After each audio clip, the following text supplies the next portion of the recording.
Boa tarde, muito obrigado por terem vindo. É um prazer, retomarmos nossas atividades, nossos debates nesse segundo semestre, especialmente com um trabalho da Mônica, aqui da casa, intitulado Estudo do Desempenho de uma Interseção na Via W3 Sul após a implantação da faixa exclusiva de ônibus. É quase um parágrafo, né? É quase o trabalho inteiro, mas a gente vai seguir a nossa rotina, não é? A Mônica faz a sua apresentação em torno de 30 a 40 minutos, Mônica, é isso? E depois a gente abre para o debate, passando a palavra para o professor Aldo, né, no início do debate, talvez. Aldo, você queira fazer assim? Pode ser? E abrindo para perguntas e comentários. Então, Mônica, por favor, fique à vontade. Depois a gente recompõe a mesa.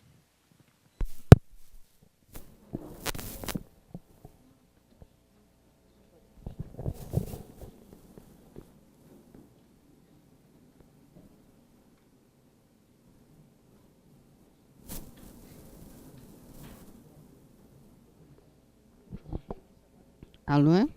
Alô, alô? Tá ligado? Tá. Gente, muito boa tarde. Gostaria de agradecer a presença do nosso presidente, Lúcio Renaud, do diretor da Deura, meu diretor, professor Paviani, meus colegas, os alunos que vieram aqui prestigiar. Então, senhores e senhoras, é com muito prazer que eu apresento o meu estudo, o meu título, quase estudo, né? Do desempenho de uma interseção da W3 Sul, depois que foi implantada uma via exclusiva, que foi fruto da parceria do governo com a academia, com o Uniceub, cujos resultados mostraram que trata-se de um casamento bastante profícuo. O Estado, com seus técnicos, com sua expertise, com seus dados, com seus problemas, e a academia com seu conhecimento e com alunos com sede de aprendizagem e cheio de vitalidade para a execução de tarefas. A implantação da faixa exclusiva na W3 aconteceu em 2012. Foi uma decisão do governo de então, que entendeu que privilegiar transporte público é uma medida bem recebida pela população. Nessa época, eu trabalhava no Detran, eu era gerente de engenharia. Me lembro bem que essa decisão da faixa foi uma decisão da alta cúpula do governo. Nós ainda tentamos solicitar que alguns estudos prévios fossem feitos, mas a coisa tinha que acontecer de uma forma muito acelerada. A escolha da W3, porque assim, a ordem era, preciso de uma faixa exclusiva. Essa ordem foi para o PR, que implantou logo de início na IPNB, e quando ela foi para o Detran, nós tínhamos que fazer a escolha de uma via urbana, e nós optamos, então, pela W3, porque ela, mal ou bem, já operava com esse tráfego ali, com uma tentativa de faixa exclusiva. Então, foi uma questão de organizar essa operação. Então, essa faixa exclusiva ficou funcionando do lado direito da via, com alguns conflitos, por exemplo, de conversão, com alguns problemas de sinalização, já que não houve tempo de nós fazermos uma avaliação melhor, por exemplo, do comprimento da sinalização horizontal para essa conversão. Baias de ônibus também deveriam ser relocadas, redimensionadas. O pavimento poderia e deveria ter sido reforçado, porque a gente sabe que é o peso que prejudica a vida útil de um pavimento, mas nada disso aconteceu, na verdade. Bom, obviamente não há dúvida que privilegiar o transporte público é medida que vai ao encontro das políticas públicas de mobilidade urbana, mas, de fato, a grande dúvida nossa era como é que a gente poderia medir, já que não teve estudo prévio. Houve ganho? Se houve, em quanto tempo? Isso sempre me preocupou. Outra coisa é que o PDTU, que é o Plano Diretor Nosso de Transporte Urbano, em 2010, já previa uma faixa exclusiva na W3, então isso não era novidade. mas a faixa seria à esquerda, e com todas as modificações de geometria, de baia. E também essa faixa da W3 faria parte de todo um sistema de faixa. Porque o que acabou acontecendo é que você tem pontos isolados de faixa exclusiva na cidade. E o que se pensava era de alguma coisa integrada. Bom, essas dúvidas me levou a tentar elaborar um trabalho de pesquisa. E foi aí que a gente conseguiu, com parceria com o Uniceub, apresentar isso dentro de um programa de iniciação científica. O trabalho foi aceito. O trabalho previa uma simulação de tráfego para que a gente pudesse simular a situação atual e tentar retornar ao passado para a gente entender se houve ganho. O trabalho previu uma simulação com o software de simulação. Foi quando eu me dei conta que eu não sabia usar software de simulação. Mas talvez eu não imaginasse que o trabalho seria aceito, e foi. E aí eu precisei contar com a ajuda de amigos, e é isso que eu vim contar um pouquinho para vocês então aqui. Então, como é que foi essa odisseia, como é que foi esse estudo, como é que foi essa simulação. E então eu queria começar agradecendo, porque se não fosse a ajuda dos meus parceiros, eu não teria chegado aonde nós chegamos. Então, começando pelo presidente da Codeplan, o Lúcio, e o diretor Aldo Paviani, porque apoiaram a realização de um curso de mobilidade urbana, onde foi possível a realização desse estudo. E que acreditaram nessa parceria, né? A gente chegou a assinar, a tentar um acordo de cooperação técnica. Ao colega Carlos Leal, pela revisão do trabalho, que deu origem a uma nova análise. Então, se é verdade que o nosso programa de iniciação científica, o PIC, ele fazia uma avaliação do hoje e do ontem, depois que o Carlos leu o trabalho, a gente passou a fazer uma avaliação do hoje e do futuro, a gente achou melhor. Também aos professores do CEUB e todos os alunos da Engenharia Civil que participaram da coleta de dados. De modo especial, então, o arquiteto Rômulo Bonelli, que viria aqui, mas está viajando, da empresa FARI, que não só me ensinou e me ajudou a fazer a simulação, como também disponibilizou o software dele, porque o outro grande problema hoje do GDF é que nós não temos software de simulação de tráfego. E eu não poderia apresentar um trabalho científico com uma cópia pirata. Então, a gente precisava de um software oficial, ele então nos disponibilizou. Então, e a aluna, obviamente, a Luísa, que foi a autora do trabalho e que coordenou a coleta de dados. Então, a todos vocês, o meu muito obrigada. Essa é uma foto, acho que o Lúcio ainda não tinha visto, nem o professor, da cerimônia de encerramento do nosso curso, que deu origem a tudo isso. Aí na mesa, autoridades do GDF e do CEUB. Esse trabalho concorreu num congresso de iniciação científica da UNB. Ele concorreu com aproximadamente 3.000 pesquisas e ele foi agraciado com prêmio. Então, isso também nos deixou bastante incentivados, encorajados e felizes. Newton já dizia que dois corpos não ocupam o mesmo lugar no espaço. Talvez ele nunca tenha utilizado o transporte público brasileiro, desafia a lei dele, né? A verdade é que políticas de transporte público parece ser a medida acertada para você mitigar esse caos. E estudos têm mostrado que, tanto no Brasil quanto no exterior, essa medida acaba atraindo nova demanda, se bem operada. Como eu disse, o plano diretor já previa eixos estruturantes de transportes e o PDTU já... aí está pequenininho, mas ele já dava detalhes de alternativas que ele chamava de 1A e 1B, aonde ele já previa a tal faixa exclusiva na W3, inclusive com a opção de um VLT.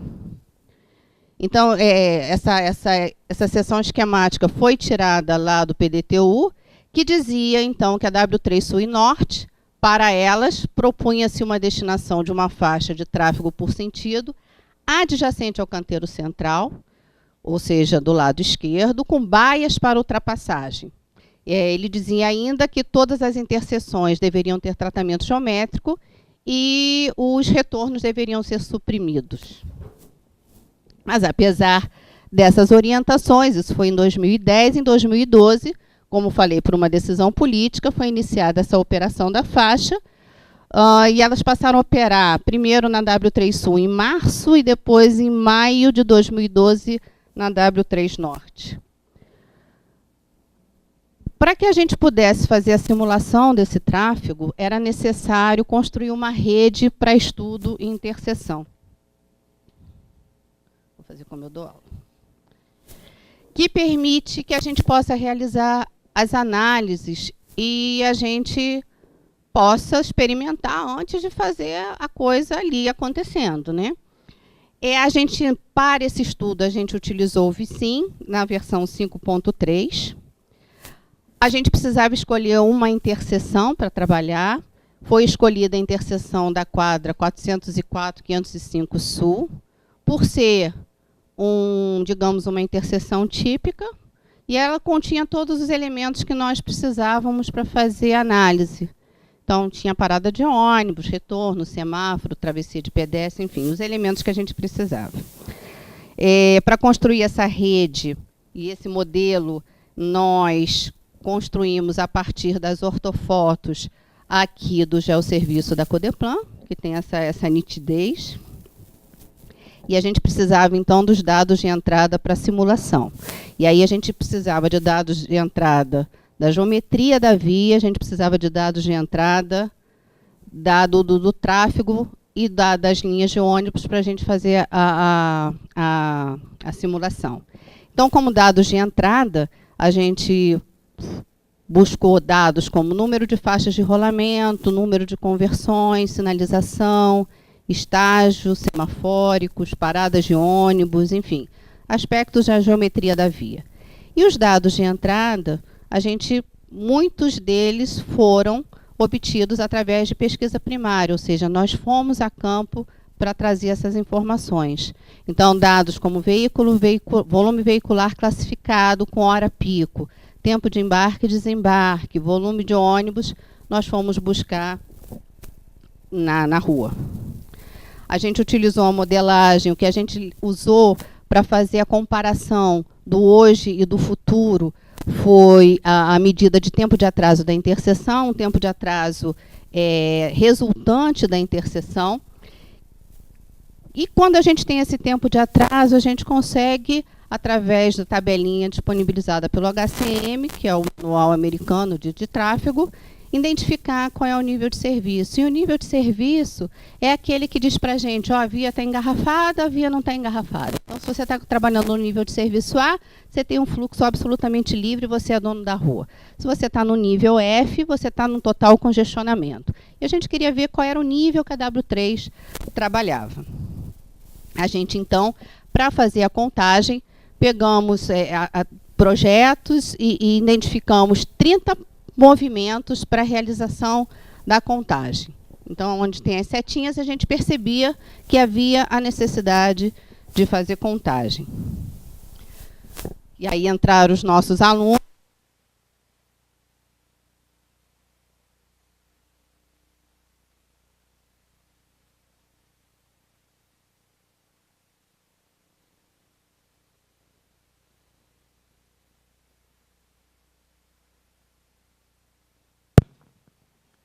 Alô? Pedimos autorização para o DETRAN. E agora aqui tem algumas fotos de flagrante dessa contagem. Antes, a gente pegou os 30 pontos, dividimos os 30 pontos em 5 grupos. Cada grupo tinha um coordenador, e o coordenador era um professor que tomava conta dos seus alunos naquele instante. Aqui é um zoom de um grupo, o grupo comercial, que é esse aqui da pontinha. A gente tinha o ponto 1, ponto 2, ponto 3, enfim, estavam dentro do posto contagem grupo comercial. Então, a gente alocava os pesquisadores nesses postos. Então, aqui alguns flagrantes da coleta. Então, eles foram se espalhando, foram se arrumando, uns levaram banquinhos. Eu estou ali só para tirar foto. Tinha que aparecer, né? Fingir que estava contando. E foi uma farra, né? Assim, esse para contar na W3, como eram várias faixas, a gente botou um aluno para contar uma faixa, outro. E a gente fazia revezamento para não haver perda. Então, a gente contava e depois revezava. Foi muito legal, foi uma experiência muito legal. Eles se amarraram. Essa é a planilha que a gente usou. A gente contou o tráfego de 15 em 15 minutos, como manda o manual. A gente pegou essa planilha baseado no boletim da CET lá de São Paulo. Aqui no cantinho, se vocês virem no croquis, era o desenho do ponto que foi contado, para que não houvesse confusão do ponto. Uma coisa bastante interessante é que na W3 tem pardal, e os pardais, vocês sabem que fazem contagem. Então, a gente foi ao Detran, eu não contei para eles, peguei os dados de contagem do Detran daquele dia, naquela hora. Na verdade, nós fizemos contagem de manhã e à tarde, e eu peguei os horários que foram contados e confrontei os dados da contagem com os dados. Fiz isso morrendo de medo. E fiquei muito feliz com o resultado, porque o erro foi mínimo. Então, assim, a contagem foi bem feitinha, bem legal. Depois nós fizemos o levantamento das linhas de ônibus, começando lá pelo DF-Trans, buscamos lá as informações. Fomos para o ponto de ônibus, fomos para mais de um, mais especificamente na interseção que nós estávamos estudando, para levantar a quantidade de passageiro, tempo de embarque e desembarque, o volume de ônibus, tempo médio de parada. E aí é o resultado dos dados. A gente, com os dados levantados, conseguimos fazer, então, o levantamento da hora pico, usando a classificação veicular com as classes de veículo. Jogamos esses dados dentro da planilha do software QGIS, que é um software livre. Esse mosaico mostra que não há como errar nesses volumes, porque você tem resultantes de volumes, dependendo do ponto que você checa. Então, ele tem uma auto-checagem dessas contagens. Então, assim, é fácil, inclusive, da gente pegar alguém que não tenha feito essa contagem do jeito que nós gostaríamos que fosse feita. Esse fluxo, então, foi espacializado no QGIS, foi todo georreferenciado. E aí, então, fizemos as 3 simulações, os 3 cenários. O cenário 1 é a situação atual, com a faixa operando no lado direito. O cenário 2 é passando a faixa para o lado esquerdo, sem modificar tamanho de baia, sem modificar a localização das baias. E um cenário 3 é deslocando essa baia e aumentando a capacidade dela. E aí o resultado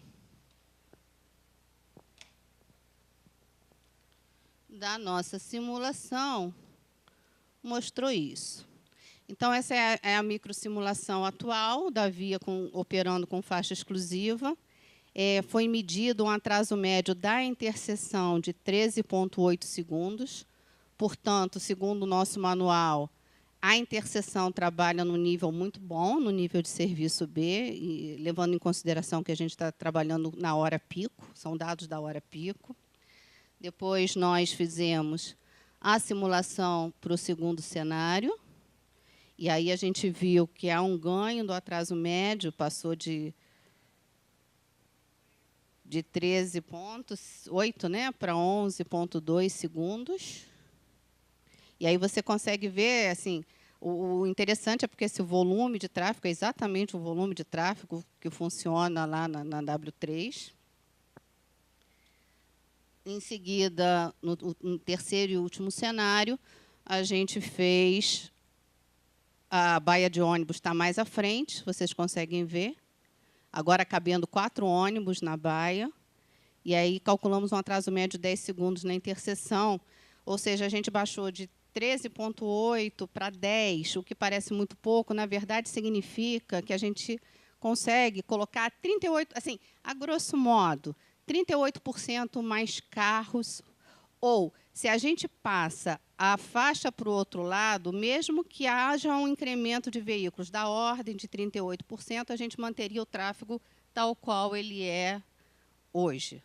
Assim, isso é uma avaliação, digamos assim, muito rudimentar, e a gente precisaria, assim, fazer esse cálculo com maior grau de acuidade, mas, para a gente ter uma ordem de grandeza, é mais ou menos assim que funciona.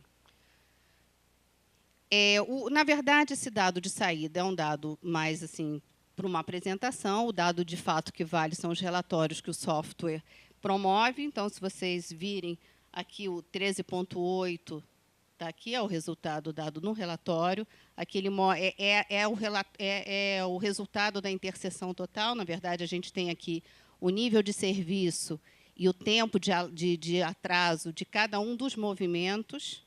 E aí a gente fez isso para cada um dos cenários.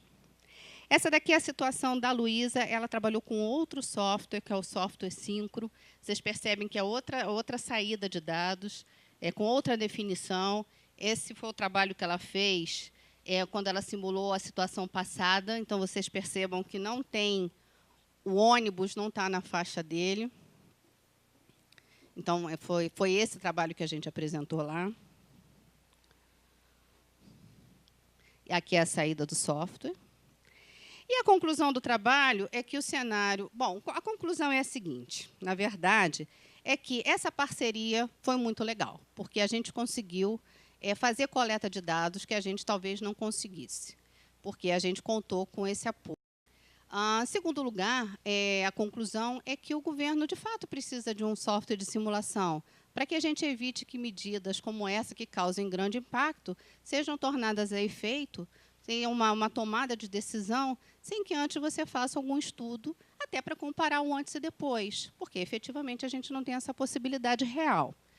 A outra conclusão, especificamente dentro do nosso estudo de caso, é que, apesar da faixa no lado direito promover alguns desconfortos, como o conflito que há na conversão dos demais carros, e assim, talvez a necessidade de um ajuste dos pontos de ônibus, ou talvez de algum ajuste na sinalização, o fato é que ele trabalha bem, ele opera bem, tanto é que não tem nenhuma grande grita e que o nível de serviço ainda é bom. Você está dentro do nível de serviço B, que é absolutamente aceitável. Então, talvez seja até por isso que, apesar de termos certeza que uma faixa do lado esquerdo promoveria uma operação melhor, mas seria talvez um desgaste, de repente, desnecessário, porque o ganho talvez não fosse tão expressivo.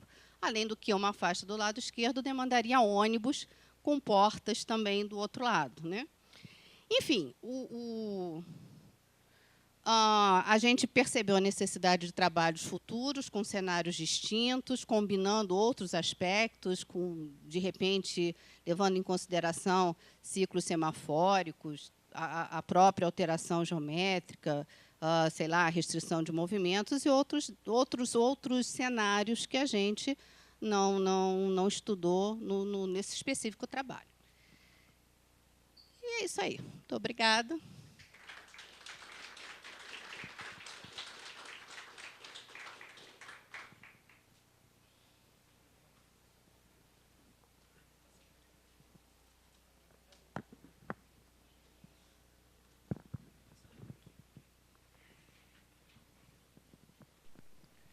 Mônica, obrigado pela apresentação, muito interessante.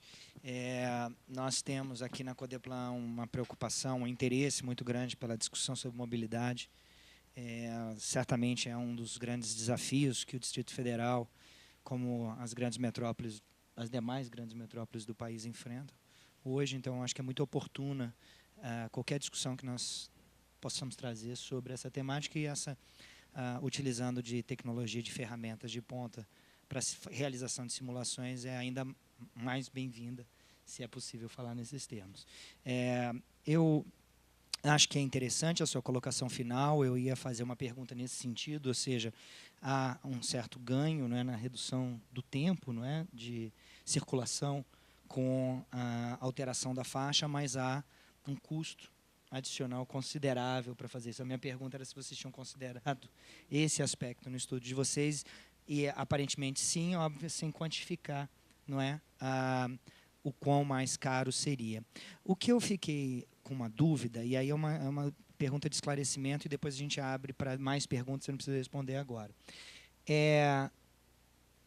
Você apresentou ali uma simulação de como era antes, não é isso? Antes da faixa? Mas a da aluna foi antes, só que eu não vi ali os valores. Então, pois é, o que eu tinha curiosidade, o que eu acho que seria uma comparação importante para o estudo que a gente está fazendo agora, é comparar com como era antes e qual foi o ganho realizado pela criação da faixa e a mudança, né, da ordem do trânsito. Então, se você pudesse falar um pouquinho sobre isso, mesmo que especulando nesse momento, e talvez considerando ainda olhar para o... Apesar de eu achar importante olhar para o futuro, eu acho que a gente ainda não superou a necessidade de olhar para o passado para entender qual foi, de fato, o ganho, né, da mudança da criação da faixa. Eu queria que você falasse um pouquinho sobre isso. Tá? Aldo, você tem comentários? Então tá. E depois a gente abre para perguntas. Tem alguém da imprensa? Então a gente tem. Quem for da imprensa, a gente dá uma prioridade, tá, para as perguntas iniciais. Se puder sentar aqui na frente, quem for da imprensa, até melhor. E aí depois a gente abre para o resto do público, agradecendo aqui a presença de todos, em especial dos nossos colegas da imprensa, do Conselho de Desenvolvimento Econômico e Social. Aguinaldo, obrigado por estar aqui. E demais autoridades presentes. Aldo, por favor. Bem, boa tarde a todos. É um prazer ter técnico da Deura trazendo um trabalho para a comunidade acadêmica e do governo, né? Está aqui nossos colegas do GDF, né? Casa Civil. E, enfim, às vezes tem que retornar um pouquinho na história, né? Como a gente é antigo aqui. E só para dizer que quando cheguei aqui em 69, nem semáforos existiam em Brasília, não é?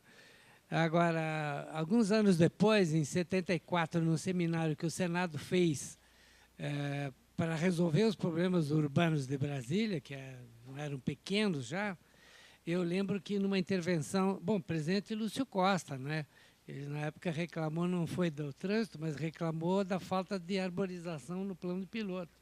Quer dizer, hoje ele ficaria satisfeito que o plano piloto, ao menos, tem uma arborização muito razoável.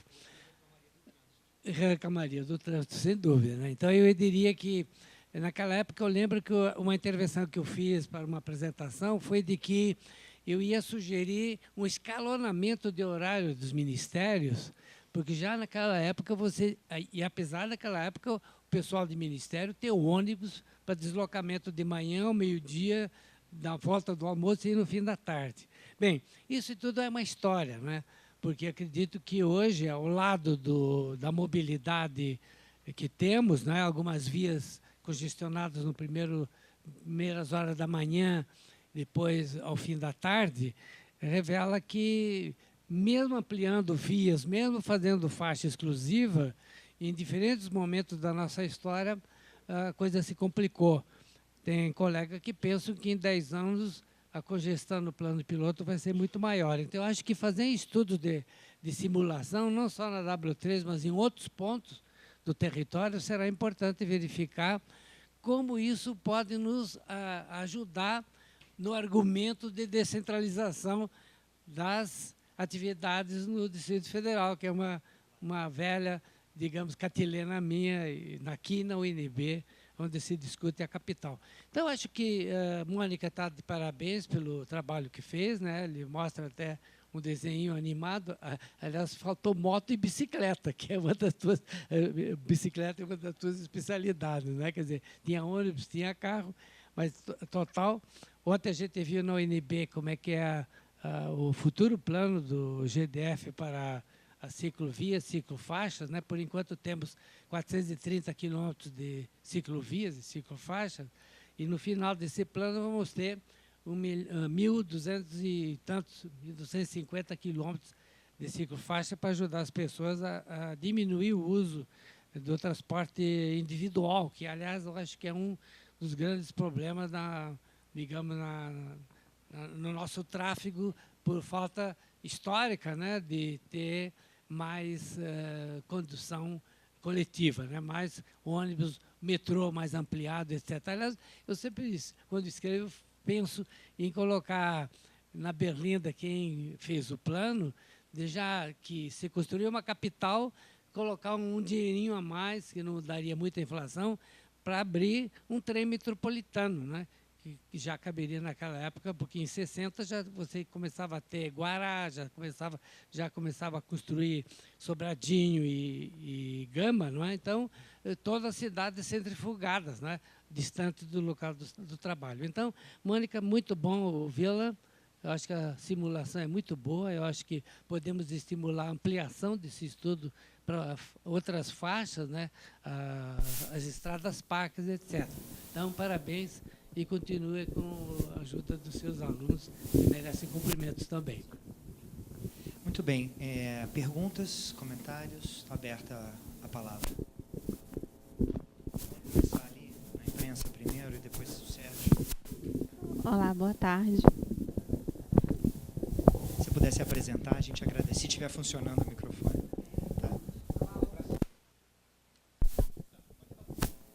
Tá. Eu sou da Agência Brasília. Ei. É comigo, então. Eu sou da Agência Brasília. A minha pergunta, Cibele, a minha pergunta era muito do Lúcio também. Por que não houve essa comparação com o que era antes? Se tem alguma melhora do que era antes para agora a faixa. E eu fiquei também na dúvida se esse trabalho foi resultado no curso no UniCeub. Eu fiquei com uma dúvida nesse quesito. Sérgio? Vamos coletar algumas, né? Nós já fizemos algumas aqui na mesa, acho que a gente pode coletar mais uma ou duas, né? E depois a gente devolve a palavra para a Mônica. E se houver mais perguntas, a gente abre para a discussão, tá bem? Então, inicialmente, parabenizar a Mônica, né? Sempre os trabalhos dela são muito bem feitos, pelo rigor metodológico, inclusive pela capacidade que ela tem de mobilizar pessoas para trabalhar em prol dos projetos dela. Eu acho que isso é algo a destacar, né? Acho que trabalhos que às vezes a gente vê impõe dificuldades, ela consegue mobilizar, né? Mobiliza os seus alunos, que eu sei que ela é bastante querida pelos alunos, e, enfim, produz trabalhos muito bons, como esse que a gente acabou de ver. Mas a minha pergunta, Mônica, é com relação ao VLT, ou seja, a gente sabe que existe um projeto, né, enfim, que foi abortado, mas que, de alguma maneira, ele continua no horizonte de colocação de um veículo leve sobre trilhos, um VLT, na W3. Tá? Um transporte que não é um transporte de massa, mas tem uma capacidade de transporte maior do que a do ônibus, né? E ele também estaria dentro de uma faixa dedicada, né? Do lado esquerdo, ou seja, coincidindo com a faixa exclusiva do lado esquerdo que você utilizou na sua simulação. Eu lhe perguntaria se era possível também fazer uma simulação com o VLT, né, para avaliar, né, situações semelhantes. Quer dizer, qual é o ganho que se teria, né, com o VLT, já que você diz que com simplesmente a faixa exclusiva para o ônibus, o ganho seria pequeno em termos do benefício, né? Quer dizer, o benefício seria pequeno em termos do custo que você teria. Quer dizer, se com o VLT que o custo seria muito maior, se o ganho também seria proporcional, evidentemente que como é outra capacidade de transporte, quer dizer, a simulação teria que levar em conta outros fatores, né? Mas se essa simulação seria possível também, tá?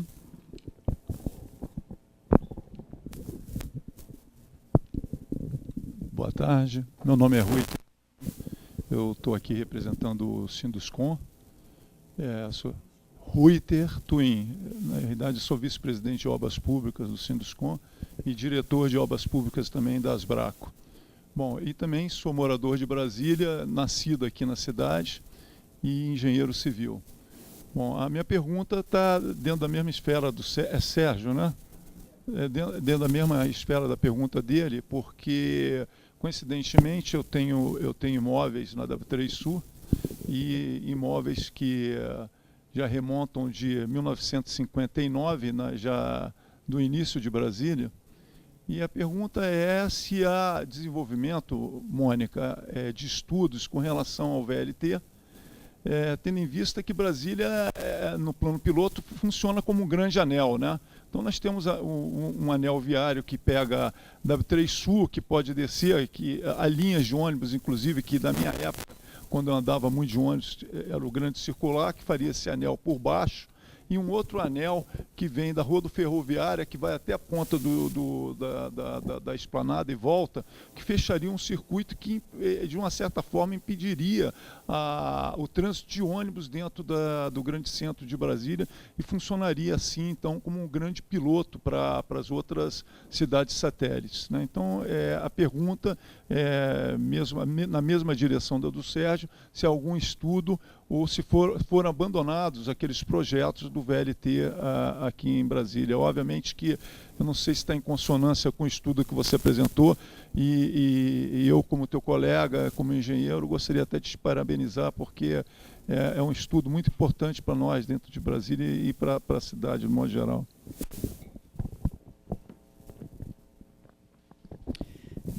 Obrigado pelas perguntas. A gente vai retornar a palavra aqui para a mesa.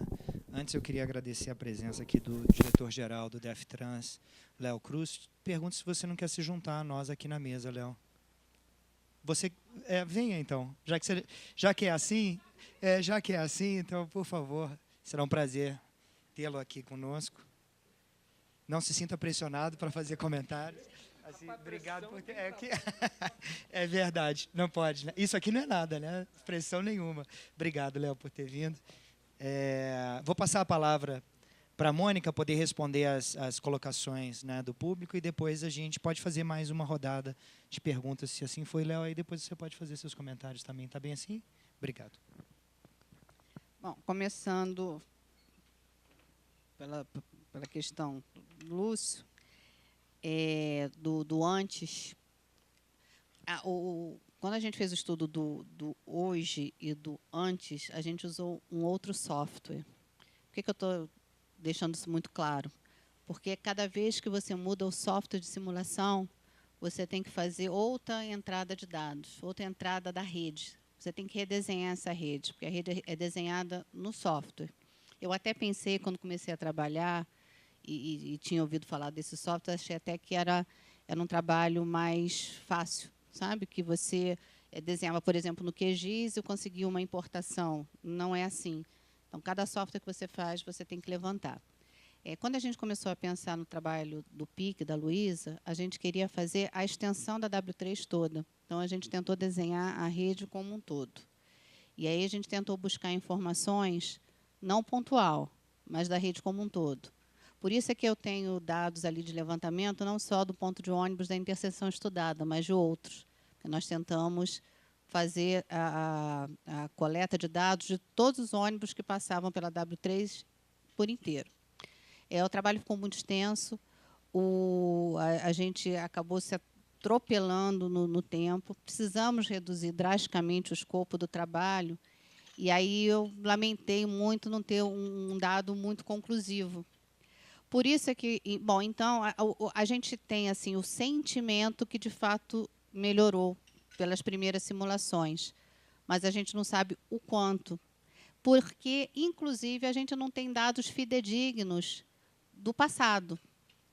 Quando a gente pensa no futuro, a gente também tem uma previsão futura desse tráfego, mas o dado do passado eu também já não tenho. Então, isso prejudicou muito, sabe? Quando eu passei, quando o trabalho veio para cá para virar um texto para discussão, isso foi uma dúvida que me bateu muito, sabe? Porque eu achava inconclusivo. Por isso eu comecei o trabalho agradecendo ao Carlos, porque ele me deu a sugestão. Por que você não trabalha, então, a interseção? E aí eu achei que foi a grande sacada do trabalho. Então, a gente pegou os dados. Como quem tem mais tem menos, né? Então, eu reduzi os trabalhos que eu tinha. E aí, como a gente foi trabalhar na interseção, a gente resolveu, então, migrar para um outro software, que foi o VSIM, que é um software mais complexo, mas a gente começou a entrada de dados do zero. Então, a gente teve que, de novo, lançar a rede, sabe? E aí, por isso é que eu também não tenho muito como comparar. O senhor perguntou por que não botei pedestre, bicicleta, moto, pedestre. Porque o software você pode colocar tudo, desde que você tenha levantado os dados. Então, eu não tinha os dados, por exemplo, de pedestre levantados. Obviamente, quanto mais fidedigno for o cenário simulado, melhores serão os resultados. Então, obviamente, se eu não coloco o pedestre e se ele tem uma grande influência naquele cenário, eu, de fato, estou digamos, errando, né? Ou não acertando tanto quanto deveria, ou simplificando. O fato é que esses softwares eles têm uma infinidade de possibilidades de entrada de dados e a gente tenta simplificar para que a gente possa efetivamente conseguir rodar, sabe? Então, acho que eu respondi a sua pergunta do antes e depois. Ele foi, sim, o resultado num curso de mobilidade que foi oferecido aqui pela Codeplan a alunos do Uniceub e a técnicos do GDF aberto para a população. Foi um curso que durou 1 ano, foi um curso gratuito. A gente levava palestrantes a cada semana, aliás, a cada semana eram 2 palestrantes, a gente dava esse curso às terças e às quintas à tarde. Então, sim, o trabalho foi fruto do curso. Quanto ao VLT, que o Sérgio perguntou, na época que o VLT aconteceria na W3, foram feitos estudos, sim, do VLT. Mas, de novo, é a entrada de dados. Então, requer uma... Eu não sei se vocês perceberam, mas, assim, quando você trabalha no Vicim, os ônibus aparecem desenhados. Quando a gente muda a plataforma para o Syncro, a gente não vê ônibus desenhado. Por quê? Porque os softwares têm as suas especificidades.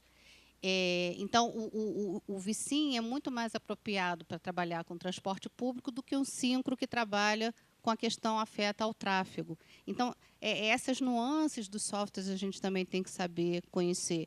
E aí o VLT, de novo, assim, seriam novas entradas de dados, novas análises, então não foi o escopo desse trabalho.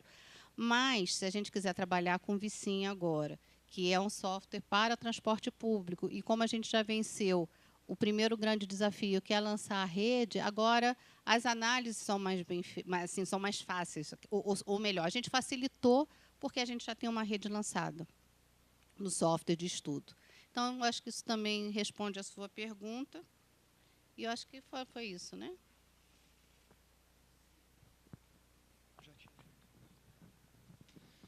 Mais alguma pergunta? Algum comentário?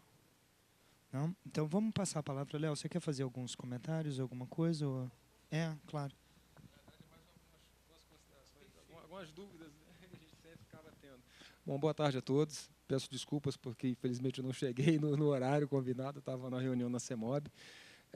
Mas, pelo que eu conversei com o Márcio, meu diretor técnico, e pelo que eu já sabia do trabalho de vocês, que você tinha feito, é importante, é interessante esse tipo de avaliação, porque mostra que faixa exclusiva é importante, é necessária, não complica o trânsito da cidade, muito pelo contrário. Então, são medidas que a gente tem que tomar de ampliação. A CEMOB, junto com o DFTRA, está estudando a ampliação das faixas exclusivas, dos corredores exclusivos em outros pontos da cidade, em outras avenidas da cidade.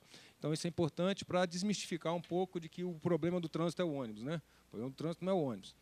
E, às vezes, a gente ainda ouve, infelizmente, alguns conceitos nesse sentido. Com relação à VLT, que é uma discussão que é interessante, eu quero deixar claro que eu não sou contra a VLT.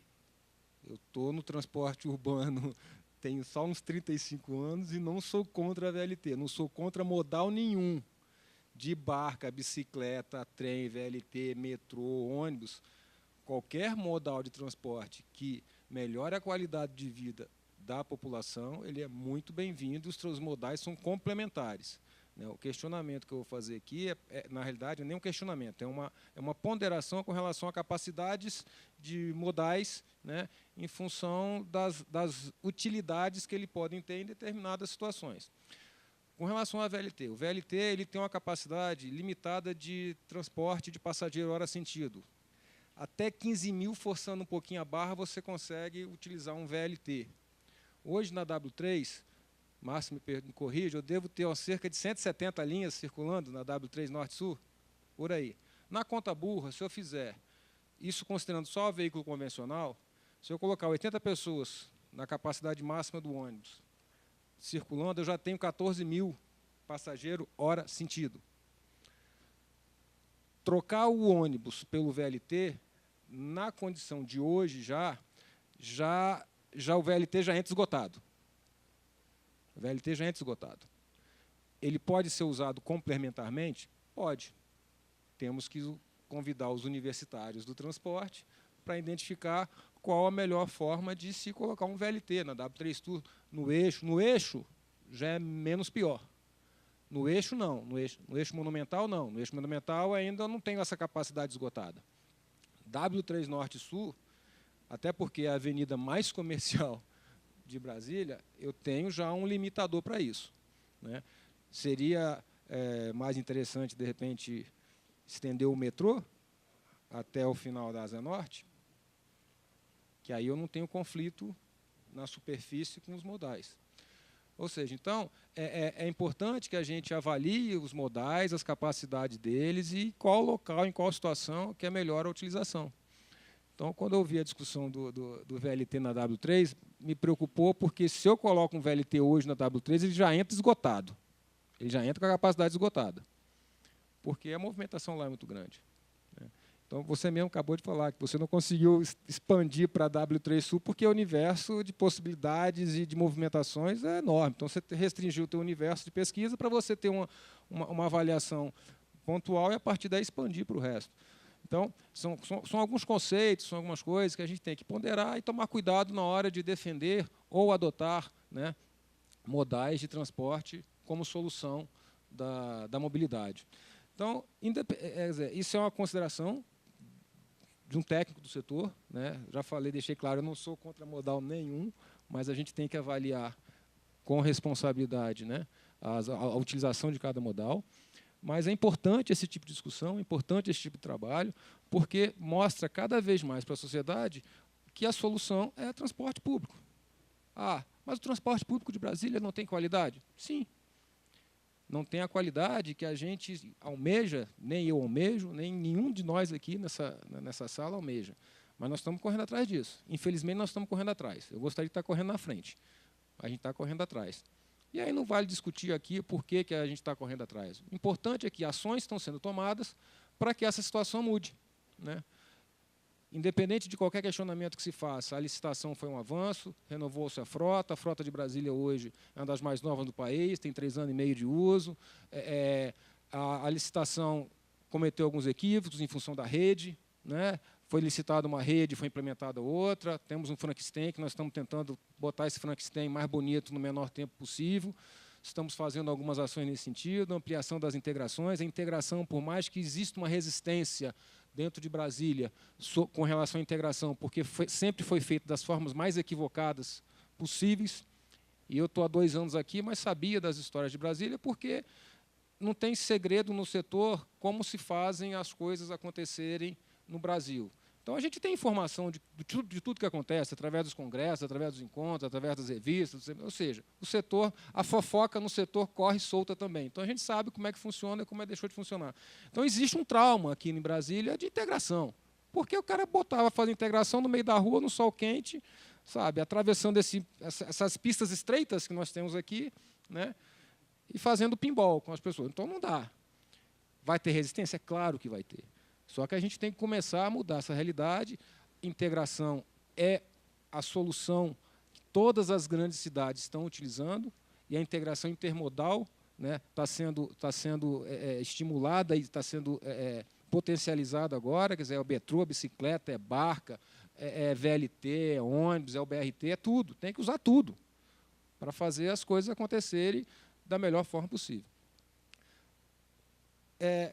Por força de hábito, eu acabo tendo que fazer esses comentários, porque acho que é importante para todo mundo. E quando a plateia, às vezes, não tem pessoas que não têm o contato direto que a gente tem com o sistema, acho que é importante ter esse tipo de informação para começar a pensar, para começar a perceber que existem alternativas viáveis, sim, nós não estamos parados, não, né? E coisas interessantes, importantes vão acontecer ainda este ano no transporte coletivo de Brasília. O programa de mobilidade do Distrito Federal está em pleno vigor, né? O trabalho que a gente está tendo agora é de melhorar o sistema de bilhetagem, para melhorar o processo de integração, para a implantação do tão sonhado bilhete único, e isso vai acontecer. Vai acontecer, né?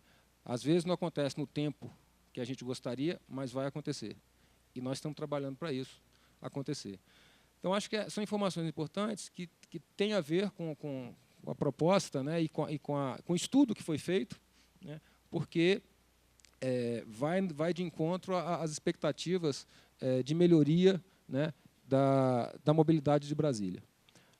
Agradeço a oportunidade, estamos à disposição para qualquer tipo de pergunta, se for o caso. Não quero atrasar mais ninguém aqui, mas agradecer ao Lúcio, à Mônica, ao professor, para que esse tipo de fórum, né, seja cada vez mais fomentado, né? Porque discutir transporte é importante, a sociedade cada vez mais tem que entender como é que funciona isso, não é uma coisa tão trivial, né? Mas é importante que a sociedade discuta cada vez mais as possibilidades que existem na melhoria da mobilidade. Agradeço a atenção e muito obrigado. Tá, a gente ia encerrar, tem mais alguma pergunta? Acho que o colega levantou. Então tá, por favor. Mais um comentário. Vou levantar aqui, sou baixinho. Parabéns à Codeplan, à Mônica, à Uniceub também pelo trabalho, é muito relevante, muito importante. Fui docente lá por 12 anos e acho muito importante essa integração do governo com a academia, né? Muito interessante o trabalho. O que eu queria mais é fazer uma sugestão de que talvez fosse importante você fazer um estudo semelhante para a W3 Norte. Por quê? Tem duas razões importantes, que é a geometria dos cruzamentos lá são diferentes, né? As geometrias, porque na W3 Norte, quem atravessa a W3 pode fazer a conversão à esquerda, né, para tomar a W3, enquanto na W3 Sul você precisa cruzá-la para depois retomar. Então isso já dá uma dinâmica diferente. E também na W3 ocorre muito mais interrupções na W3 Norte, porque você tem, ao contrário da W3 Sul, onde as conversões são somente a cada entrequadra, na W3 Norte há casos de edifícios que têm acesso a estacionamentos e baias de embarque e desembarque pela própria W3. Aliás, me chama muita atenção porque eu já trabalhei muito nessa área também, na CW, no IPDF, trabalhando com projetos urbanos em Brasília, e nós sempre tivemos um consenso de não permitir acessos a edificações pela W3. Claro, porque você compromete, né, o desempenho, o nível de serviço da via, somente de transporte coletivo. Mas mesmo assim a gente observa, recentemente, tem um prédio relativamente recente da Caixa Econômica, na 512, que já chegando na baía do ponto de ônibus, conseguiu aprovar lá uma baia de embarque e desembarque perigosíssima, com declividade errada. Tenho certeza que aquilo não foi parecer técnico, aquilo foi canetada de alguém, porque no meio técnico ninguém aprovaria aquela excrescência, né?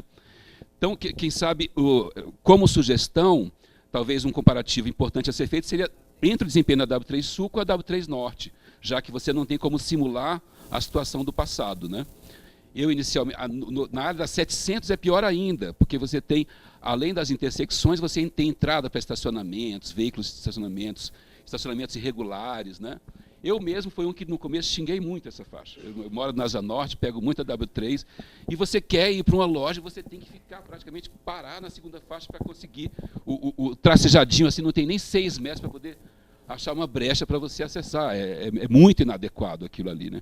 Mas, depois que passei a diminuir o meu deslocamento por transporte individual, eu cheguei a mudar de ideia. Mesmo nesses casos, mesmo havendo esses problemas de conversão à esquerda, né, à direita, o desempenho melhora. Até quando você pega o carro, eu trabalhei na CEGET muito tempo, moro mais para o final da Asa Norte. Até quando você pega um táxi, e o táxi pode ir pela faixa exclusiva também, não é? Estando ocupado, é muito mais curto o tempo de deslocamento, né? Então, mesmo com esses poréns, com esses problemas de geometria e de interferências negativas dos acessos aos comércios, né, eu acho que a minha opinião, a minha intuição diz que acho que valeu a pena, mas acho que seria excelente um comparativo. Parabéns. Muito obrigado a todos e a todas, não é, pelos comentários, pelas perguntas feitas. A gente pode encerrar essa atividade agradecendo aqui a presença do Léo. Um excelente trabalho da Mônica, né? Parabéns ao Aldo pela condução, não é, da Deura e do fortalecimento dessa nossa área de estudos sobre mobilidade. Queria aqui agradecer a equipe também, não é, que a Mônica está liderando, o Carlos, o Humberto, o Rodrigo. Obrigado pelo empenho, não é, nesses debates. Destacar um ponto para a gente terminar, que é a necessidade de coleta de dados e de informações para o processo de tomada de decisão. Não é? A gente tem que, de fato, botar na ponta do lápis, não é isso, Léo? Tem que ver quanto tempo ganha, não é, mudando o sistema, quanto custa as alternativas diferentes que nós temos e quantificar, não é, as escolhas que nós temos. Eu acho que você faz um esforço nesse sentido que deve ser valorizado. Eu acho que a gente tem que aprofundar cada vez mais esse tipo de pesquisa que pode orientar escolhas de políticas públicas, colocando aí, né, como eu disse, na ponta do lápis, os custos e os ganhos dessas políticas. Então, parabéns, e eu espero que a gente continue a produzir aqui na Codeplan trabalhos desse tipo que possam ser úteis para as secretarias na ponta tomarem suas decisões finais acerca das áreas que lhes competem, no caso aqui, a mobilidade urbana e, especificamente, transporte coletivo. Então, tá, muito obrigado, pessoal. Boa tarde a todos e até a próxima.